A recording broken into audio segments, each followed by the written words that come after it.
normalement, ça devrait se régler, je pense. Mais OK, c'est bon, nickel, alors tout va OK, bien. cool. Mais on se retrouve du coup, No Vibe sur un parcours parfait actuellement, qui vont essayer de continuer, jusqu'au bout, et cette fois-ci, c'est un très gros morceau, encore plus qu'avant, puisque c'est Royals, l'équipe de Solary. Donc l'équipe, voilà, emmenée par Wax, par Amiral, que vous verrez, hein, sous le nom de Solary Prout ici, mais c'est bien Amiral, voilà. On l'appellera Amiral, le mème C'est a ça, assez duré, c'est bon, on a c'est ça. compris et Myrtus ne s'appellera pas Pantoufle, c'est bon. Exactement, mais c'est bien les pseudos, des très chers. Évidemment, le Joss, pareil, c'est Odin, que vous connaissez pour avoir été, bah, notamment dans l'académie Solary en Division 2 la saison dernière. Mais voilà, une équipe très forte sur le papier, Royals, une équipe d'ailleurs qui a sorti une GA vraiment intéressante, puisqu'ils ont fini le Mmh, premier jour en 7-0, sans perdre un seul effectivement. match. Donc plutôt un vrai exploit, puisque c'était la première fois qu'un jour 1 se jouait en 7 games, pour cette saison du Mastercard Nexus Tour. Donc c'est vraiment, vraiment un gros exploit. Et alors malheureusement, ils n'ont pas Il su aurait pu concrétiser. avoir 0 équipe en 7-0 en plus, du coup. C'est vrai, Il aurait pu tout à avoir fait. que 2 équipes en 6-1 et après le reste en 5-2 et mais non, en fait, Royal ça s'est dit: «Bon, on va prendre les 7 premières». Bon après, le lendemain matin, ça s'est peut-être un petit peu moins bien C'est passé vrai. pour eux. C'est vrai, ils ont malheureusement pas réussi à concrétiser l'essai. Ils ont quand même marqué des points, pour le coup, ce qui les a Ouais. mis d'ailleurs, en position correcte dans le classement, puisqu'ils sont actuellement, 10e, du coup à quelques places, quelques points d'aller chercher le top 8 qui, on rappelle, est qualificatif pour les playoffs de fin de saison. Parce que voilà, pour ceux qui ne connaissent pas forcément bien le Mastercard Nexus Tour, qui sont pas forcément à l'aise avec le format, globalement, chaque équipe dispute du coup les 7 étapes, tout au long de la saison, marque des points s'ils arrivent à, passer en top 8 lors du premier jour. Et tous ces points sont cumulés à la fin de la saison, une fois que toutes les étapes sont jouées, pour du coup avoir un total de points pour chaque équipe. Et les 8 meilleures équipes avec ce total de points passent en playoff à la fin, évidemment du coup pour s'affronter et pour jouer surtout les places qualificatives, pour aller jouer les up and down et pour espérer monter en Division 2. Donc voilà, un gros enjeu pour ces équipes, hein, surtout qui sont bien positionnées. Et pour le coup, Vive, eux, sont très bien positionnés, ils sont actuellement 3ème du classement général, avec plus ou moins l'assurance de passer en top 8 si ils continuent sur cette lancée. Là où Oui. Royals, eux, ils doivent aller marquer des points, ils doivent aller chercher des performances s'ils veulent espérer passer dans ce top 8. Oui, bah, bien sûr, forcément là, pour Vive, il faut concrétiser. Après, je pense qu'ils ont quand même marqué beaucoup de points et que s'ils font encore une belle performance, ça devrait suffire pour le top 8. Mais connaissant Milan, on ne veut pas s'arrêter à ça. On veut marquer des gros points à chaque étape. Et je pense que pour les joueurs aussi, pour le mental, c'est quand même mieux d'arriver le jour des playoffs finales avec le maximum de points et en ayant été régulé dans la saison en finissant au moins top 4 à chaque fois. Et voilà, donc forcément pour eux, on a envie de marquer le plus de points possible quand on voit que les premiers bans ont été faits. On ne verra pas Amiral euh, sur son Diego comme on l'a vu la game précédente. C'est une bonne chose, je pense, d'avoir retiré pour les Vive. Ok, et Toby qui n'aura pas son chaîne, parce que Toby est un très gros joueur de Et oui. chaîne. Monstrueux d'ailleurs, Toby, hein, qui est le nouveau joueur de Royals, qui a rejoint l'équipe récemment en tant que du coup sub de Qatar, et qui joue directement cette étape. En tout cas, je crois qu'il a joué tous les matchs depuis le début de la journée. Oui, C'est le Wukong qui a été sorti par Amiral, un personnage qu'on revoit de plus en plus dans la jungle, qu'on a vu la game d'avant être excellent dans les mains de Skumond, donc cette fois-ci il ne pourra pas l'avoir. Attention parce qu'il y a un autre personnage qui est bien monté récemment en termes de priorité en jungle, c'est Nocturne, et il est encore une fois open. Alors est-ce qu'on va le laisser, est-ce qu'on va le prendre pardon pour Vive? Finalement on va partir sur le gros pic à la mode sur ce dernier patch, c'est le Swain qui a pris un gros up et qui était ban la game d'avant par Omerix. Donc on va voir s'il est capable de nous offrir des merveilles. Je crois qu'il serait pour Bibou ce Swain. Swain, il peut totalement être pour Bibou, ouais, en effet. Euh, Après, est-ce que ça serait pas cool aussi dans les Mano?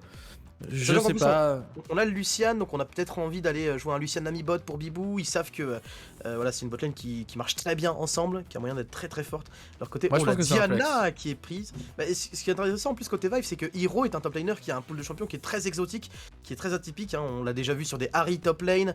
Annie. Je crois qu'il avait joué Lucian d'ailleurs lors de la première game. Des Annie, oui, pardon, j'ai dit Harry, excuse-moi, c'est bien Annie top lane. Mais ouais, non, pour le coup, des pics assez, assez inattendus.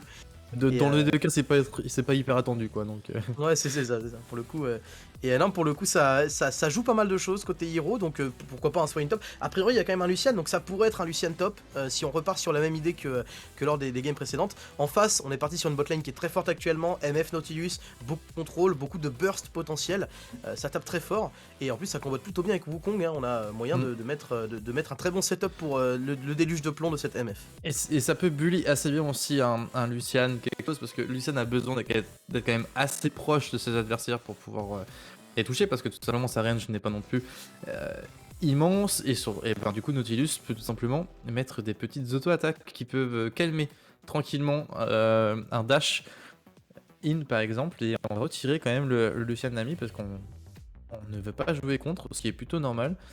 Et on banne Camille, ok. Alors qu'on a vu que Toby avait un très bon horn aussi pour la game d'avant. C'est vrai. Donc pourquoi pas retourner sur un horn, ça fait beaucoup de setup, ça fait horn, MF, c'est très très bien.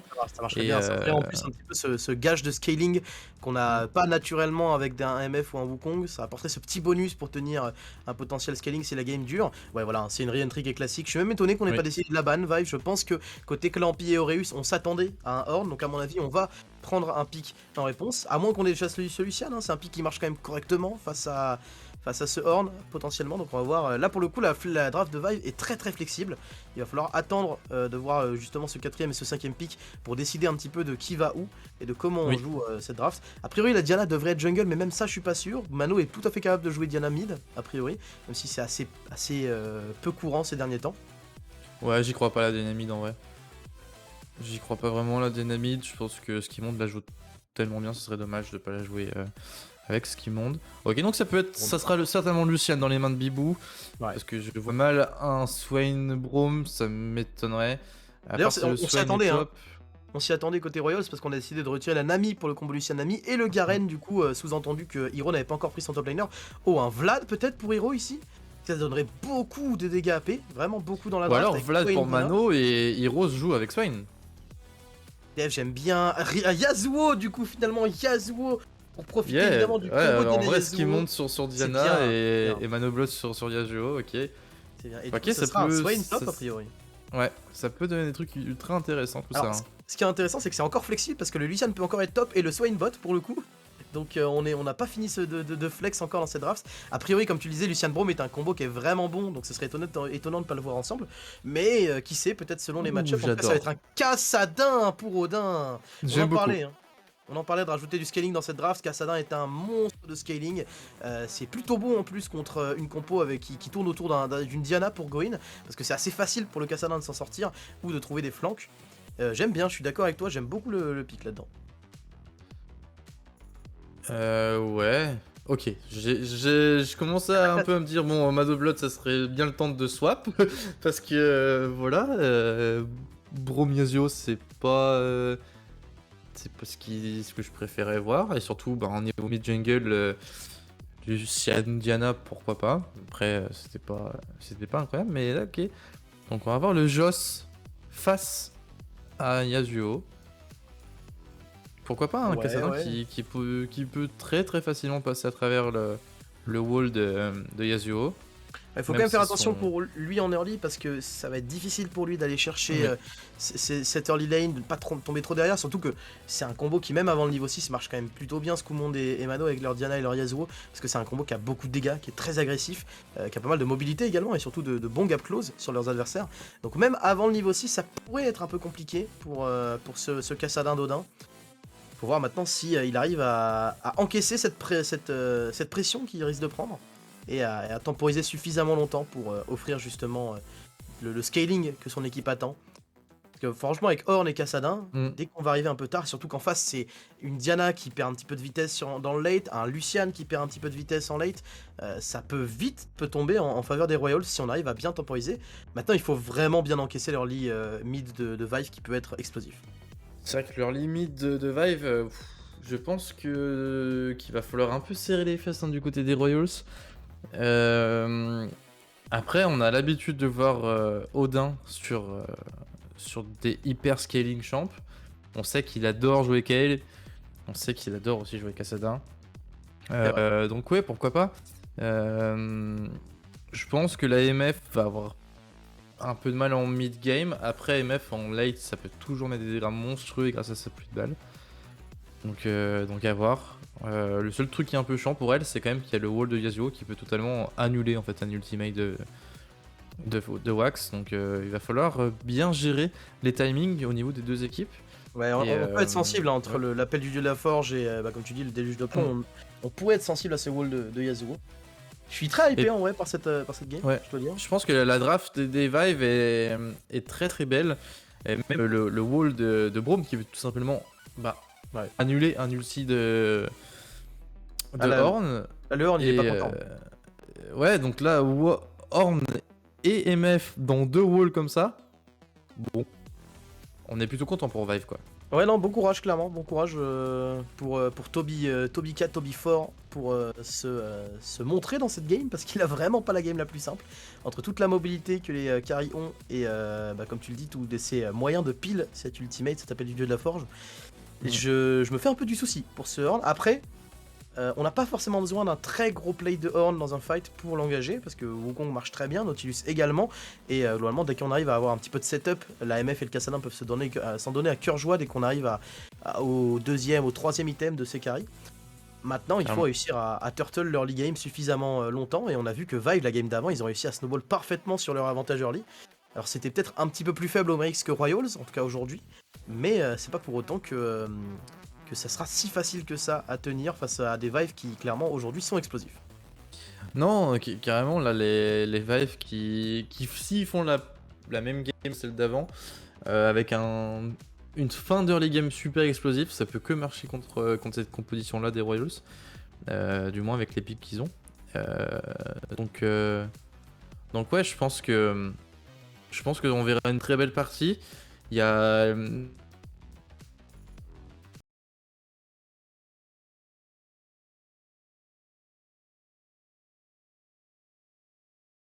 ça pour. Donc ouais, je pense qu'on aura une très belle partie et hâte que ça se lance Ça, pour nous. ça Et il devrait y a se une lancer pause assez directe quand rapidement. on arrive, on a l'habitude. Allez, forcément, un classique. Classique bien entendu, petite pause, mais on va rentrer normalement assez rapidement dans cette game. Je rappelle, hein, si vous venez d'arriver les amis, si vous voyez à droite, côté Royals, qu'il n'y a pas Qatar, c'est normal, c'est parce que Toby Ford, nouveau joueur des Royals, a rejoint l'équipe récemment. Il est du coup en tant que sub, en fait, il tourne entre Qatar et lui. Et aujourd'hui, a priori, c'est Toby qui joue. Cette étape, Solari Pro, évidemment, c'est Amiral, vous connaissez hein, le jungler et streamer de Solari. Côté support pantoufle, c'est Myrtus évidemment, l'autre joueur de Royals. Et effectivement, bah, vous voyez bien, il y a nos coachs côté Royals, alors que c'est Clampy et Aureus les coachs de Vive. Aureus qui a rejoint d'ailleurs pour la GA 2022, pour l'étape précédente, l'équipe de Vive. Et pour le coup, ça se déroule plutôt bien. Hein. Vive avait fait une belle performance à la GA. Ils sont sur une très belle année pour l'instant en Open Tour. Et comme on le disait, a priori, ça devrait aller jusqu'en playoff au minimum pour l'équipe. Et ça fait partie des équipes qu'on pourrait potentiellement voir aller au bout. Ouais, c'est un très très gros contender chez Vive. On a mis en place un beau groupe, que ce soit les coachs ou les joueurs, et ça fonctionne plutôt bien. Ça clique ensemble, et c'est le plus important hein, de toute façon. Donc Clairement. ouais, content que ça fonctionne pour eux parce que il y a pas mal de gars sûrs quoi. Ouais, c'est vrai. Il y a des joueurs qu'on voit depuis un bail hein, dans l'Open Tour, en tout cas qu'on a eu l'occasion de suivre dans les années précédentes, dans les étapes précédentes. Bibo et Enser avaient déjà fait de très belles performances l'année dernière sur la fin de saison, malheureusement pas suffisamment récompensé parce que évidemment l'Open Tour, c'est en tout cas le Mastercard Nexus Tour aujourd'hui, c'est un format qui est très difficile, hein, qui est Oui. assez fermé pour le coup. Hein. En réalité, sur 66 équipes au départ de chaque étape, il n'y en a que 8 qui sont récompensées par étape. Et au final, en playoff, il n'y en a que 2 qui sont vraiment récompensés pour aller chercher leur place en up and down. Donc voilà, c'est un format qui est très compétitif et dont ça peut être dur de sortir. Alors qu'on arrive à performer, clairement, on s'y attache à ça et on est rentré dans la game. Ouais, on voit les runes qui sont proposées. On va partir sur un spellbook pour le Horn. Ah, j'aime bien. Pourquoi pas? Je pense que c'est intéressant. Hein. Contre Hero, de toute façon, on n'aurait pas pu stack ça grasp tant que ça.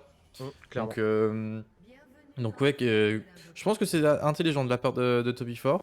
Et après, en fait, tout est à peu près normal. Skimoon qui apparemment fait un cosplay Only Conqueror. Et ok, on va jouer avec Hero, il va jouer. Je vais y arriver à trouver le nom de la rune, peut-être que Fleet tu vas Woodwalk, m'aider. Fleet, pardon, Phase Rush, Oui, Phase l'autre, Rush, évidemment. voilà. Ah, on a eu du mal, mais c'est bien Phase Rush. Le fleet, mais AP. C'est ça, Ok, le exactement. phase rush. Mais Ok, ouais, ce qui est ben. intéressant parce que du coup on en parlait tout à l'heure, Swain a eu des changements récemment sur le dernier patch qui font que globalement lorsque Swain ultimate et qu'il continue à drainer de la vie à son adversaire, son ultimate ne s'arrête pas, il continue tant qu'il arrive à drainer de la vie à des champions adverses. Donc avec le phase rush ça va lui permettre de beaucoup plus rapidement aller vers ses adversaires, de rester dans cette mêlée le plus longtemps possible et ça va lui permet d'avoir une temporisation qui est monstrueuse, il va être quasiment intombable. En réalité Swain c'est quand même une bonne frontline dans cette compo. Ouais, c'est pas trop mal niveau frontline dans cette compo. Après, il y a quand même pas mal de. Enfin, il y a quand même pas mal de contrôle aussi pour les Solari, donc va falloir faire attention. Mais oui, globalement, des PV, il va pouvoir en régénérer plein en plus avec un Horn en face. Ouais, clairement, hein, normalement il devrait avoir une lane qui est assez tranquille a priori, puisque c'est un range contre Horn qui est un corps à corps, donc voilà, normalement de quoi tenir tranquillement. Pareil, comme tu le disais, il n'y a pas cette grâce qui permet à Toby d'avoir ce stacking d'HP pardon, tout au long de la lane. Donc ouais, ce Swain il devrait être assez tranquille dans cette lane et bah, c'est ce qu'il a envie hein, parce que ce Swain il veut attendre un petit peu ses items. Les Swain récemment aiment bien build un petit peu de tankiness, hein. On a vu pas mal de cœurs gelés notamment sur des Swain. Alors selon comment est-ce qu'on oriente cette game, surtout selon comment qui prend les ressources côté Royals, ça pourrait être un pick intéressant parce que Wukong subit pas mal les effets d'un cœur gelé. Attention transi niveau 2 sur la bot lane mais finalement c'était récupéré au même timing. Et évidemment on le disait, hein, la MF actuellement qui monte cette pluie de balles, c'est très très difficile de gérer une lane contre elle parce que c'est un sort qui apporte juste tellement de contrôle en pure lane avec la comète qui augmente le poke. Ouais, bien sûr, attention, déjà Toby qui prend pas mal de dégâts. Maintenant, on sait que le passif aussi a changé du côté de Swain. Il n'y a plus besoin de recliquer sur la personne qui a été grab. Il faut rappuyer sur le E tout simplement. Je crois que c'est le E, hein, il me semble. C'est ça, c'est bien le effectivement. Et donc il faut juste rappuyer dessus. Et ça ramène tout simplement comme avant. Il me semble que la range du retour a peut-être un peu changé, je crois. Je crois qu'elle est devenue infinie la range du E pour le coup. Donc vraiment, tu peux ramener absolument n'importe qui prend un CC parce que ça ne marche pas forcément que sur la griffe, hein, ça marche également sur un CC qui peut être apporté par quelqu'un d'autre. Donc c'est vraiment un sort qui est intéressant. Là, on voit directement hein, les E qui passent très bien. Toby qui n'a pas bien timé son sa Z. fournaise. Effectivement. Ouais. Mais ouais, non, clairement, c'est un pick qui est très intéressant, qui, à mon avis, on va revoir petit à petit. Je sais pas si c'est un pick qui va forcément venir prendre une place durable dans la méta, mais c'est un changement qui est intéressant pour le pick qu'on avait pu vu depuis un certain moment et qui pourrait potentiellement se frayer un petit chemin dans certaines games compétitives. En tout cas, c'est ici qu'on le voit là en premier. Non, mais ouais, je pense que carrément, ça va être intéressant de le voir. Et je pense que midlane aussi, c'est quelque chose qui va revenir très certainement. De toute façon, on sait que le prochain patch va être game changer, vraiment. Les assassins vont tirer la gueule un peu. Mais bon, tout le monde va pouvoir survivre un peu plus longtemps. Et des picks comme Swain, c'est vraiment ce qu'ils veulent. Survivre le plus longtemps possible dans la mêlée. Et pouvoir tout simplement ulti à l'infini. Et donc ouais, vraiment très intéressant surtout pour un Swain les prochains patchs. Si ça a déjà été train par les équipes, ça peut être que du bonus, je pense. Ouais. On parle de ce Swain, mais faut regarder un petit peu ce qui se passe mid lane justement. Tiens, Mano qui va chercher un décalage, attention parce que c'est Amiral qui est un petit peu tout seul, il y a surtout une Diana qui est juste derrière. On n'a pas encore de niveau 6 sur Odin, donc il n'a pas grand chose à faire hein, actuellement sur un décalage. Et on voit hein, que sur la mid lane, comme on le pressentait, il y a un vrai avantage qui a été récupéré par Mano. Attention le hook sur la bot lane, peut-être pour un trade sur Myrtus, mais on n'ira pas jusqu'au bout de ce passif. Et du coup, Non, ouais, si ça sert pas à grand chose. on a bien 15 Ça 16 sert pas à d'avance. grand chose. Ouais, on a quand même pas mal d'avance là pour l'Yasuo. C'était à prévoir hein, de toute façon contre un Kassadin dans les premiers niveaux. Il peut pas faire grand chose, le pauvre. Bon, ce qui est intéressant, c'est que c'est juste attendre. cette domination, elle s'est transmise également dans la jungle. On voit hein, que cette Diana, elle avait 2 camps d'avance juste avant. Elle a pu prendre un back rapidement, ce qui lui permet du coup d'avoir un petit peu plus d'items que son adversaire en termes de gold pur. Et du coup, Après, il y a quand même déjà la brillance hein, jouer. pour Amiral, donc on n'est pas si loin, on n'est pas si mal. Ouais. Mais ouais, c'est sûr que la Diana là, va pouvoir se balader un petit peu plus facilement.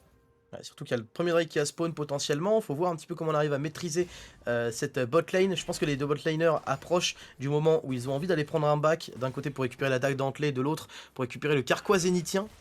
Évidemment, c'est Bibou hein, qui va partir sur un stuff crit comme on les connaît sur les Lucian, probablement Gale Force, peut-être Kraken vu la frontline en face, mais j'ai du mal à y croire. Gale Force est tellement bien sur Lucian jouer une game avec et sans Gale Force, souvent tu sens la différence. Ouais, après on a quand même pas mal de dégâts, donc je pense qu'il n'y a pas besoin d'aller chercher ce Kraken pour ce Lucian. Donc pourquoi pas, les deux niveaux 6 qui sont arrivés exactement au même moment pour Mano et pour Hiro. Ouais, et justement, ça va peut-être être le moment de commencer à jouer. On va juste attendre le niveau 6 de cette Diana.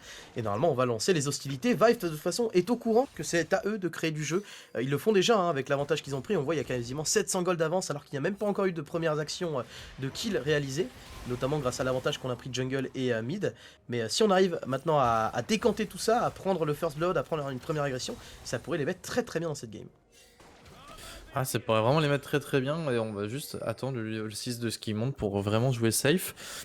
Là, du côté d'Amiral, on perd un peu de temps au bot, alors qu'il y a la Diana qui va arriver pour faire ce scuttle. Est-ce que le scuttle était up? J'ai pas pu voir, oui, le scuttle était up.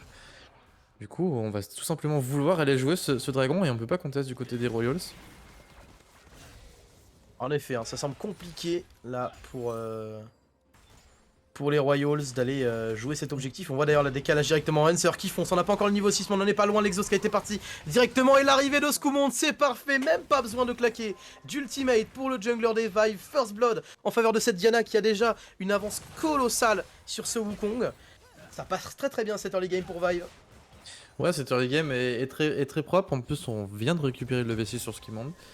Donc on pourrait encore agresser quelque part, certainement mid lane, ou même un retour sur la bot lane pourrait se faire sentir. Attention. Et ouais, Toby qui forcera tout de même le flash de Hiro. On avait le bon décalage de Odin sur cette top lane pour essayer d'aller chercher Hiro. Après, je sais même pas si il serait tombé grâce à son ultimate. Je t'avoue que je me rends pas forcément encore bien compte du potentiel de healing, mais on a assez peu de burst finalement sur ce Kassadin pour le moment. Ouais, après on avait... Ouais, c'est vrai qu'on a pas beaucoup de burst sur ce Kassadin, et on a juste une larme et un pauvre petit tome amplificateur, donc d'amplification. Donc il n'y a pas vraiment grand dégâts, on va dire. Il va lui falloir quelques creeps supplémentaires et un level 11 grand minimum. Et spawn de l'Herald, vous le voyez évidemment à 8 minutes. Le prochain objectif principal qu'on va aller jouer du côté des Vive a priori, hein, qui ont vraiment une grosse pressure un petit peu partout. En plus, Scoumonde n'a du coup pas utilisé son ultimate sur le move précédent, donc il a vraiment un choix qui est très très libre sur ce qu'il a envie de faire dans les prochaines minutes. Le niveau 6 qui est récupéré sur les deux ADC qui vont leur permettre normalement de se joindre au fight s'ils le souhaitent. A priori, à ce moment-là de la game, le Lucian a un petit peu plus de moyens de pressuriser un fight, hein, de moyens de peser sur un fight, mais un ultimate de MF est toujours très clutch selon le setup qu'on arrive à y trouver. Ça peut faire la différence. Attention, le face check de Hanser, mais on est déjà avec deux joueurs derrière le go-in directement sur Amiral qui est en train de se faire détruire. Le dash out pardon, qui suffira. On va peut-être continuer. Attention, Myrtus qui essaye de slow, mais on a juste jeté Myrtus dans la gueule du loup, et finalement ce sera 2 kills de récupérer par le fameux combo Diana Yasuo qu'on connaît bien. L'ultimate de Bibou très agressif sur ce Kassadin, mais finalement on ne pourra rien en tirer. On va tout de même push cette mid lane et surtout récupérer un Herald gratuit, Nozoru.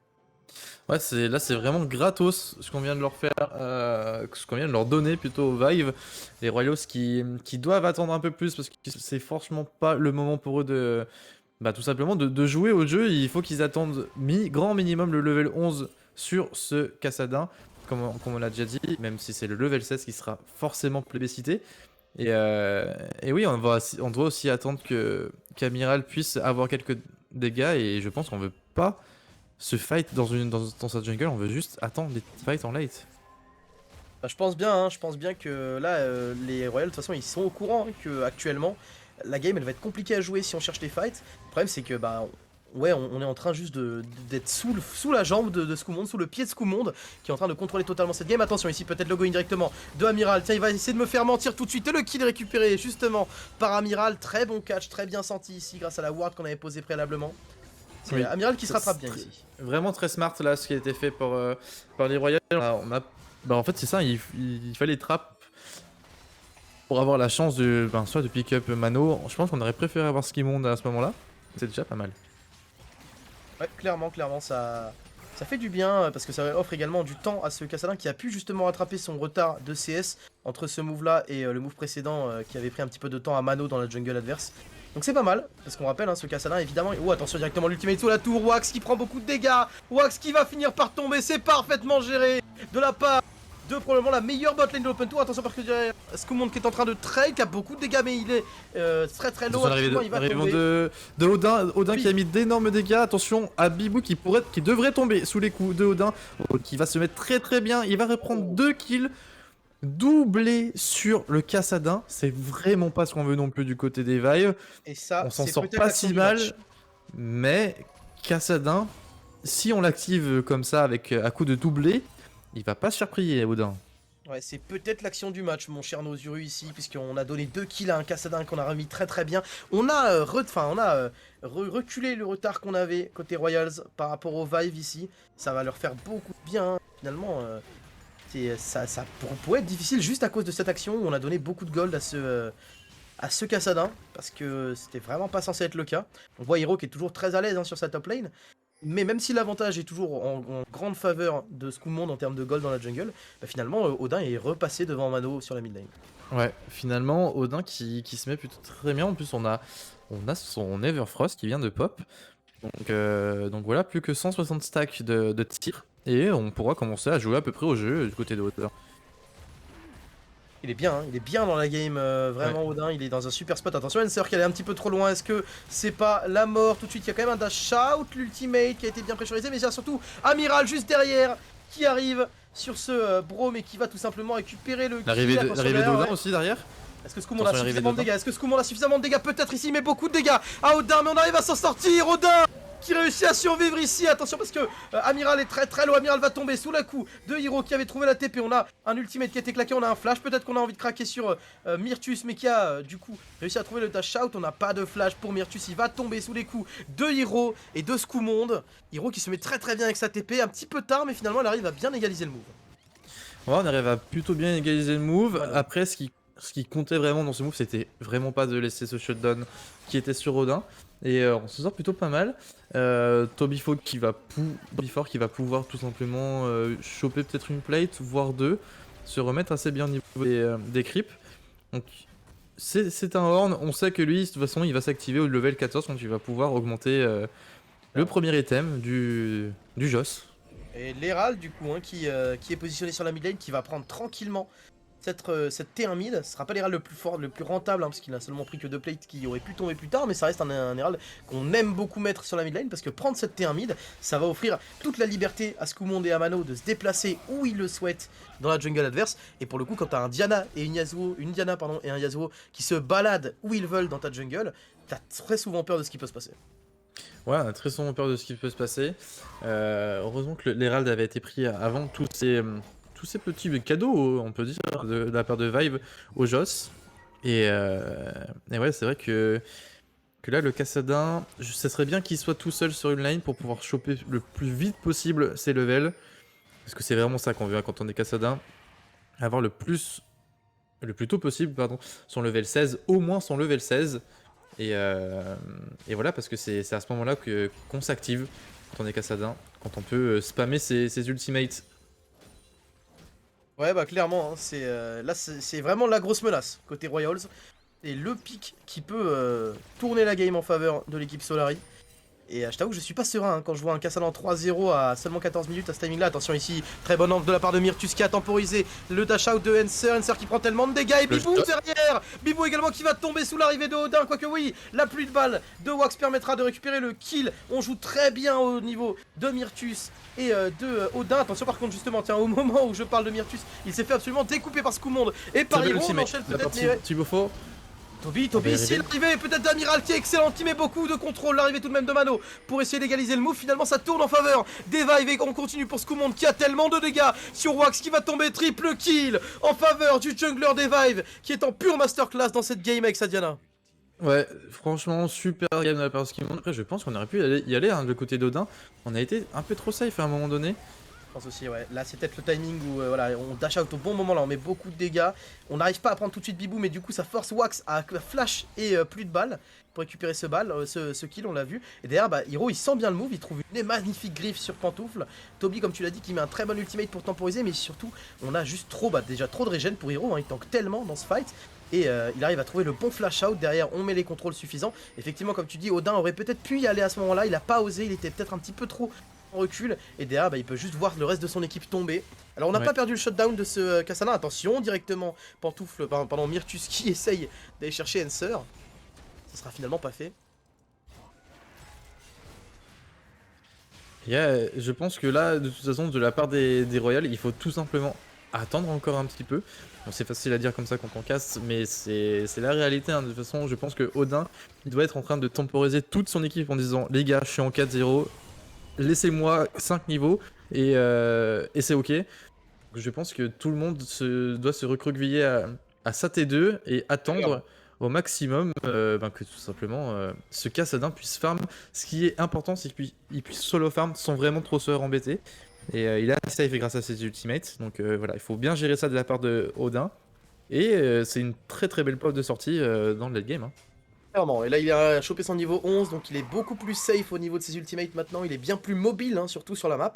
S'il veut aller catch des waves, que ce soit top, bot ou mid, il a de quoi se déplacer très rapidement entre deux issues. Et on voit hein, que Myrtus, il a compris quelle était sa condition de victoire dans cette game, il va tourner autour de ce Kassadin surtout pour lui offrir du temps libre. Parce qu'attention, parce que ce Swain il est quand même très très bien dans la game, hein. On a un item ennemi de compléter, on avance vers l'étreinte, alors c'est quoi? C'est l'étreinte démoniaque si je dis pas de bêtises. C'est ça, ouais. Avec cette ceinture du géant, qui est un excellent item évidemment sur ce Swain, hein, un item qui rajoute énormément de dots sur ses fights. Et donc clairement il est très bien parti dans la game, donc ce Kassadin il a pas forcément un match-up gratos quand il le face. Oui, à ce moment-là de la game, c'est sûr que Hero fait peur au Kassadin encore. Et il va le faire peur à un petit moment. Après oui, là ce qu'il faut vraiment c'est que Tobifo arrive au maximum. Sur Toby, on est en train d'essayer de le découper, ça reste un horn, il tank plutôt bien et Mano va reculer, mais c'est pas grave, on a assuré la charge de cette Herald sur cette T2. La T2 va tomber sous les autos de Bibou, et c'est très bien vu de la part de Vive qui récupère beaucoup de gold sur ce move. On est à quasiment 4k gold d'avance sur ses adversaires, bientôt 5 d'ailleurs. Et on est en train de se diriger vers ce Drake. Attention parce que le Kassadin est regroupé, le Kassadin était niveau 11. Vous voyez, hein, en termes de gold, le Kassadin est loin devant le reste de son équipe. Et attention, la TP ici, on va jouer, hein, on va le jouer ce Drake. On ne veut pas le laisser, ce serait un troisième Drake pour Vive. Est-ce qu'on peut trouver le bon fight ici pour Solari? Je pense que c'est encore un peu tôt pour trouver un bon fight. Là, ce qu'il faut, ce serait tout simplement de peut-être laisser encore celui-là. Je sais que c'est dur de laisser un troisième Drake qu'on n'a pas trop envie en général.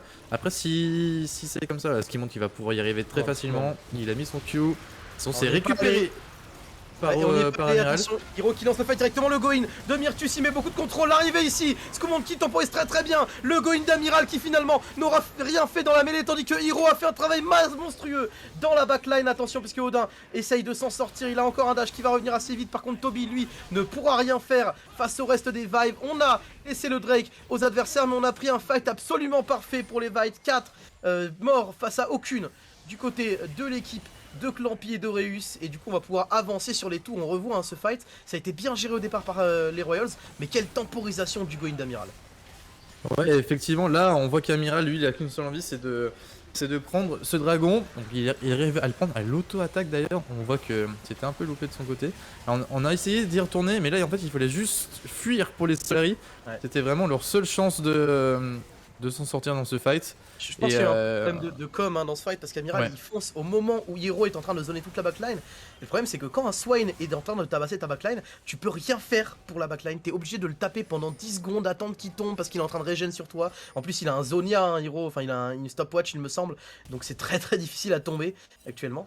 Et globalement les Vive qui continuent à dérouler. Alors il n'est pas encore de stopwatch pardon, mais ça devrait être probablement son troisième item. C'est un item qui est ultra rentable puisque l'ultimate de Swain continue au cours du Zonia. Donc il continue à régénérer même quand il ne peut pas être touché, c'est très fort. Effectivement c'est assez fort le Zonia. Dans... J'avais pas vu le mythique de Skumond, pardon, parce que ça me paraît assez fou. Il est parti sur un chimico scaphandre du coup. Ok. Alors je t'avoue que je suis très étonné, j'ai jamais vu ça sur Diana. Je vais faire confiance à Skumond parce qu'on le disait tout à l'heure, c'est une très bonne Diana, il fait une excellente game. Ouais. Mais c'est vrai que c'est assez étonnant. Du coup il est parti sur Dornachor en plus qui est un item qu'on voit assez peu sur les Diana, parce que souvent tu préfères avoir un gros burst d'AD, enfin d'AP pardon, et de mettre un gros ultimate dans le fight. Mais là finalement c'est un item qui est... Attention, encore une agression qui va toucher totalement, on va découper totalement Amiral, ce qui montre qui encore prend un kill sur un super ulti aussi de Mano. Là on n'a rien pu faire du côté du jungler des Darius. Vraiment on s'est juste perdu. Là, Amiral qui coule avec son bateau. Hein. Ouais, on peut le dire, hein, clairement, c'est tout à fait ça, je pense. Il coule complètement, là, il n'arrive pas à mener ses troupes jusqu'à la terre ferme. Attention, parce que Hiro est en train de zoner, mais il pourrait prendre pas mal de dégâts. On n'a pas encore de Zonia, mais l'arrivée de Scoomonde, elle est parfaite, l'arrivée de Scoomonde. On a pris déjà 2 kills, on va enchaîner sur un 3ème, sur Odin, qui va tout de même réussir à trouver le dash out, mais c'est Scoomonde, pardon, qui suit, qui est très tanky, qui ne pourra même pas tomber face au coup de Wax au queue. Et finalement, Wax qui se jette dans la mêlée, qui prendra le kill, mais qui va tomber face aux dégâts de Bibou. On ne pourra pas, si finalement on va quand même pouvoir engager Snash à 3. Est-ce que c'est vraiment faisable avec Mano? Non, on va devoir le cancel pour Vive. Mano n'a plus de vie, c'est pas possible. Ouais. On n'a pas beaucoup de. Après, il est quand même parti sur Kraken, Bibou. J'avais pas noté ça. Et surtout, on avait vu que qu'Amiral était de retour, donc on ne pouvait décemment pas aller faire ce Nashor, sinon on risquait quand même de le donner à un amiral qui lui a un smite. Et du coup, on se posait les questions, hein, sur le stuff de Scoomonde, mais en fait, c'est un stuff qui est vraiment orienté pour rester longtemps dans des fights, distribuer beaucoup d'auto. C'est pour ça, hein, que cette dent de Nashor est très utile dans son stuff. Et on l'a vu, hein, il a une empreinte démoniaque, lui aussi, du coup, donc beaucoup de dots, beaucoup de dégâts tout au long du fight si elle arrive à survivre. Donc finalement, c'est un stuff qui est très intéressant, je trouve, parce qu'on l'a vu, hein, elle a tanké beaucoup au milieu de la mêlée, cette Diana. Elle a été très difficile à tomber pour Solari, pour Royals. Et finalement, dans une compo qui joue autant autour du burst, avec ce Kassadin, avec cette MF, avoir des personnages qui sont assez tanky et qui distribuent beaucoup de dégâts tout au long du fight, c'est plutôt une bonne réponse, je trouve, côté Vive. Non, de toute façon, oui, c'est une super réponse. Ce qu'ils m'ont dit, c'est très bien que son carry, ben, c'est Mano. Attention à Mano qui va se faire totalement découper, quoique non. Mano, quelle temporisation de la part du joueur de Vive, et derrière Hiro qui arrive avec sa TP qui fait pleuvoir les drains de vie sur ses adversaires. On n'arrive pas à tanker tout ça à côté Royals. Quel fight de la part de Mano, et Hiro qui trouve une magnifique TP, l'ultimate de Wax, qui n'arrivera pas à prendre le kill sur aucun des Vive. Quel fight encore une fois de la part des deux solo laners des Vive qui viennent sécuriser ce Nashor sans problème. On a pris 4 morts en face, seulement Mano est tombé côté Vive. Wax ne pourra rien faire face à ça. Il n'y a aucun doute sur le fait que c'est un Nashor pour Vive. Ouais, il n'y a aucun doute. Le fight était pour moi perdu parce que Mano tombait et en fait non, il lui restait 20 HP. Et ces 20 HP lui ont permis d'ult et c'était franchement hyper bien joué de sa part. Regarde, cet ultimate le sauve totalement et derrière Hiro qui arrive à clean up tous ses adversaires. Plutôt une super belle phase de jeu là du côté des Vive encore une fois. Ouais, non, quel travail, hein. Je suis comme toi, je pensais vraiment que le fight était perdu dès que Mano s'était fait catch, sauf qu'en fait, Call on Ambulance mode not for me, hein. Globalement, il a temporisé tout le long, et puis pareil, Hiro qui trouve une TP qui est très agressive, qui est vraiment sous tour, hein, mais il sait que maintenant il peut être très agressif vu son stuff. Il l'a même pas encore fait de Zonia, il est parti sur un Riley en 3ème item, donc vraiment quand le Swain arrive au milieu de la mêlée, il récupère de la vie sur toi, il te slow tant que tu restes autour de la zone et tant que il touche ses sorts. Attention directement, Wax qui prend l'agression de Mano. La tempête est magnifique et la MF de Wax est tout simplement retournée à la base. Elle est retournée dans sa tombe, elle se fait découper par l'excellente performance du mid laner des Vive. On est intenable côté Vive, on se dirige très facilement vers cette 4ème victoire de rang et ça semble impossible de les arrêter vu leur forme actuelle. Ouais, c'est là franchement c'est juste que c'est pas que Royals joue vraiment mal, hein, et loin de là, c'est juste que Vive est intenable et le prouve encore une fois avec cette super game qui est réalisée de leur part et franchement ça fait plaisir de voir déjà une équipe qui a ce niveau là en Mastercard Nexus Tour.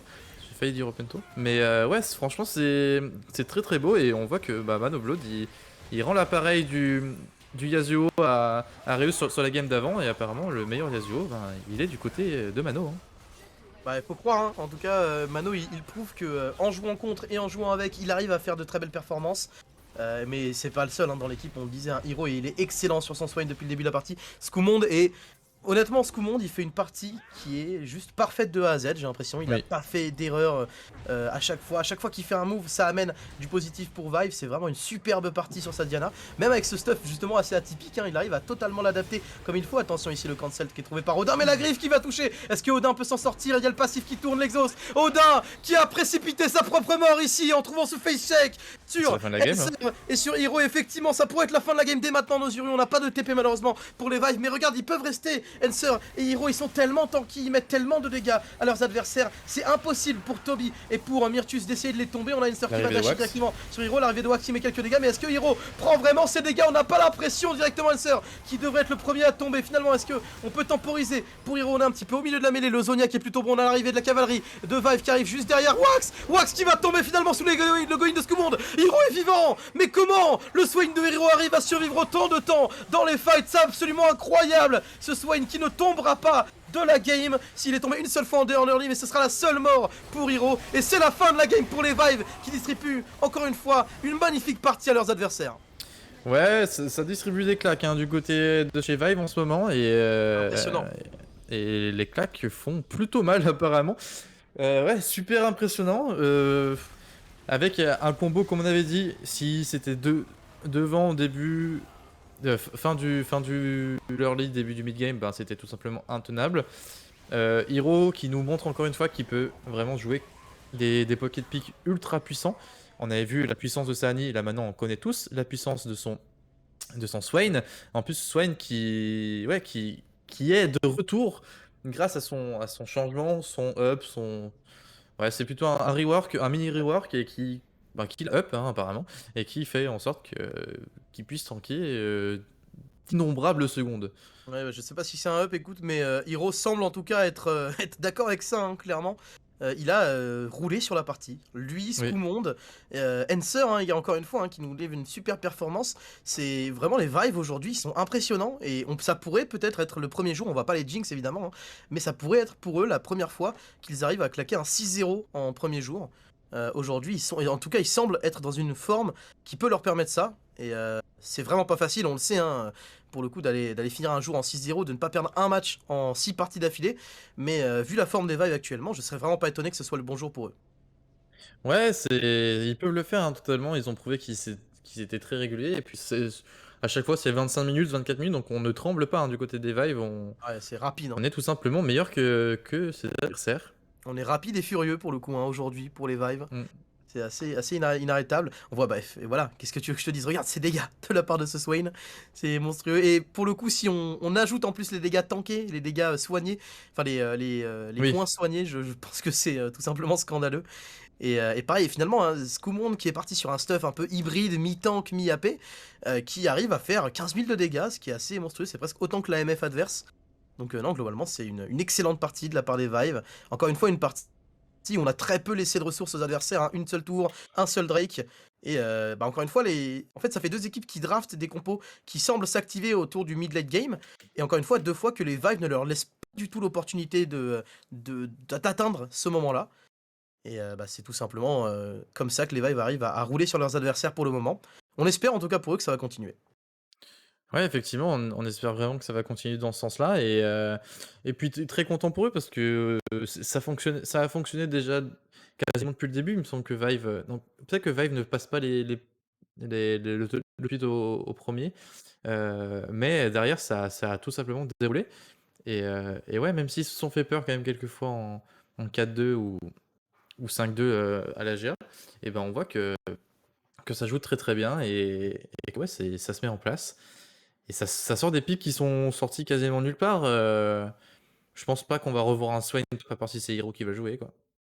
Ouais, c'est ça, hein, en fait, c'est assez dingue que sur tout le long de la compétition, à chaque fois, Hero arrive à sortir des pocket picks, ou pas forcément même des pocket picks, mais des picks qu'on voit moins. On rappelle sur les premières étapes qu'il jouait beaucoup Mordekaiser, et c'était un énorme problème pour les adversaires, alors que c'est pas forcément un pick qu'on s'attendait à voir très fort à ce timing-là. Donc non, c'est un joueur qui est très difficile à arrêter. Et quand tu mets en plus de ça à côté de lui un jungler qui est très dominant, un mid laner qui est capable d'être vraiment décisif en 1v1 ou même en 1v plusieurs, et une botlane qui arrive à quasiment toujours gagner ses match-ups, bah, finalement tu arrives sur un combo qui est, je vais pas dire parfait, mais qui est en tout cas très difficile à arrêter. Ouais, qui est très très difficile à arrêter. Et on le voit que, franchement, je pense que ouais, c'est juste des très bons combos qui sont très bien exécutés du côté des Vive. C'est pas que Royals a vraiment mal joué, c'est que ben, Vive est aujourd'hui trop fort. Je pense aussi, ouais. Et voilà, on va du coup partir en pause les amis. En attendant cette 5e game, on rappelle, il reste maintenant 2 matchs pour ce premier jour. Les 8 premières équipes sur les 66 actuellement en lice se qualifieront pour le jour 2. Vive est très bien parti, il ne leur manque qu'une seule victoire pour s'assurer leur place en deuxième jour. Les Royals sont loin d'être finis pour autant, hein, donc on se retrouve juste après, soit pour une game de Vive, soit pour une game d'Eliandra. A tout de suite. À tout de suite.